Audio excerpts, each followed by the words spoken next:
Hey, Robert here, CMO for Spear Minerals. Last week, I posted a picture of my whiteboard breaking down your wealth and things that you can do with it to grow it very soundly and financially, and comparing 3 different categories of ways that you can invest and have ownership in your wealth. I thought I'd run you through it since my handwriting and script is a little bit sloppy and there's a lot of information. So here's a way to consume it via video, the way a lot of us like to learn and consume stuff these days. So we are talking about your wealth. There are 3 different categories we talk about here. The market, things like stocks, bonds, mutual funds, your 401k, your IRAs, etc. Real estate, surface property, things like commercial property, rental houses, REITs, apartment complex, things like that.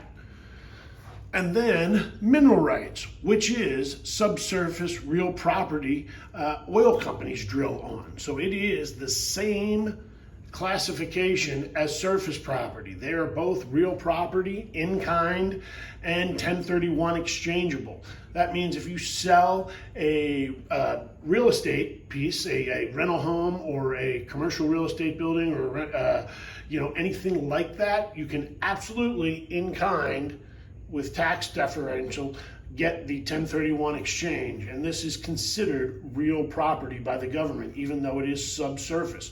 So you just don't have rights to the surface that, say, grazing would happen with if it were rural areas for farm animals, or you can't go out and hunt on it or anything like that. But this is the very valuable property that oil companies pay royalties on once the land is all leased out, and all of our land at Spear is leased out, and it sends you basically mailbox money, it's called, is the slang for it, but it's a monthly check that comes in the mail and has a tax break. So we're going to go through a couple things real quick.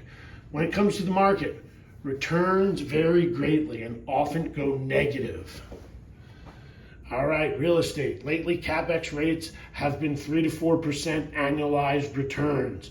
That is straight from a lot of the conferences that we've been to, and the realtors and the people buying real estate that we know. Spear Minerals portfolio went on sale in August of 2020, and we had an annualized 8% return that month. 8 to 12% annualized lately, and future expected returns are predicted to be 10 to 20%. We have a good faith estimate that if oil goes to $100, it's going to be 32 to 35%. And a lot of people are predicting that oil goes to 100 within the next 6 months, and some even predicting 200 by the end of 2022. In that case, all bets are off, and people might see a lot higher returns. We come back over to here. When it comes down to the market, it's volatile. There's ups and downs. Sometimes it goes up one day, the next day it's down, and it's all over the place, and often, like we said, goes into the negative. Real estate, predictable. It's usually generally very predictable, and you can see trends happening in advance.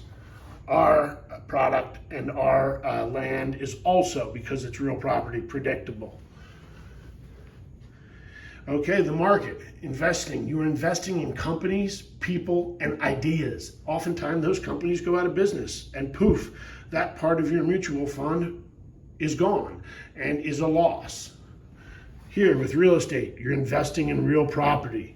With mineral rights, you're investing in real property, tangible property that does not go into the negative, hardly ever. This is like, our worst month in COVID was 2% annualized return. We still need oil. And for any of those out there that are thinking about the Green Deal and electric cars, even if the Green Deal goes through 100%, academics and experts outside of the oil and gas business all predict that world oil consumption will only be down 15%. And that is because 70% of a barrel of oil is not used to make gasoline. It's used to make plastics, polymers, rubbers, and jet fuel, along with in manufacturing and all the factories around the world. And also, the United States might be using electric cars by 2050, but the rest of the developing world will not be. So, best case scenario, oil consumption is only down 15% 30 years from now. All right, next up. Does this come with deeds? No, there are no deeds with the market. You're investing in companies, and that can go up and down. Like we said, volatile. All right, real estate, surface real estate comes with deeds. Our property comes with deeds in the courthouse. When you buy with us, you are invested and you get it in deeds. Tax break. There are no tax breaks with your investments in the market. Set aside if you're in a 401k, obviously that's deferred tax breaks, but you still pay taxes on all of that money. All right, you have limited tax breaks with depreciation, but only until it gets to zero with real property. At that point, no more tax break. Ours is a 15% tax break depletion allowance on income forever without changing your cost basis. So if you bought $100,000 worth of minerals 30 years from now, you go to sell them for a lot more, your cost basis is still $100,000. And each and every single year, say you made $20,000 off of your mineral rights, you only pay taxes on $17,000 of it. So the top 15% is not taxed. All right, how about management? There's active management fee with your investments in the market. There is active management for real estate, whether you do it yourself or you have somebody else do it. Fixing broken pipes, whatever property maintenance and management is required is your responsibility to either do it yourself or pay somebody. Ours is passive. There's absolutely nothing to do. This is mailbox money. All right. What is your expenses here? Expenses usually around 2.75% of a yearly management fee for your funds in the market. Expenses here, upkeep, vacancies between tenants, and any of the other things that come with a real property, changing the carpets out, painting, all the things you have to do between tenants and sometimes while a tenant is there after a while. With us, no expenses, no vacancies. All the land is leased up, and there is 170 active PDPs, they're called, wells that are producing and cash flowing monthly, with room for another 250. So there are no expenses and no vacancies. How about liability? No liability with your stuff in the market. With your property, your real estate property, you have liability. Somebody slips and falls, is it your fault? I don't know. All depends on the situation. With our stuff, no liability. You're not connected to any liability. If any accidents happen, God forbid, there is no liability. Lastly, possible upside or downside. Okay, what does that mean, upside? That means winning big. The market goes up. Sometimes the market goes up, but there's also downside too. A lot of times it goes into the negative. Possible modest upside for your real estate.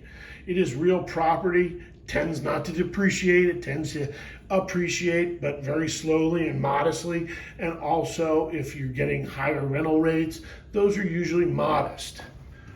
Our upside, probable upside with price of oil and 250 PUDs. That means proven undeveloped spots, basically, that are, it's not a question of if there's oil down there, it's just a question of when the oil companies go get it. So between those spots that are left to drill and improving technologies, people often wonder, well, what happens when all the oil's gone? That doesn't happen. The most they've gotten out of a shale play, which all of our property right now is in the shale, in the Eagle Ford Shale outside of College Station, is 40%, and that's after like 40 years. On the original recoveries, they usually get around 9 to 15%. So just think that an original recovery might last 20 years, and there is still upwards of 85% or more of the oil down there. And that improves with technology. So a part of this is a technology play, along with the fact there's 250 spots that haven't even been drilled. Yet we are cash flowing now. because we have 170 plus active wells.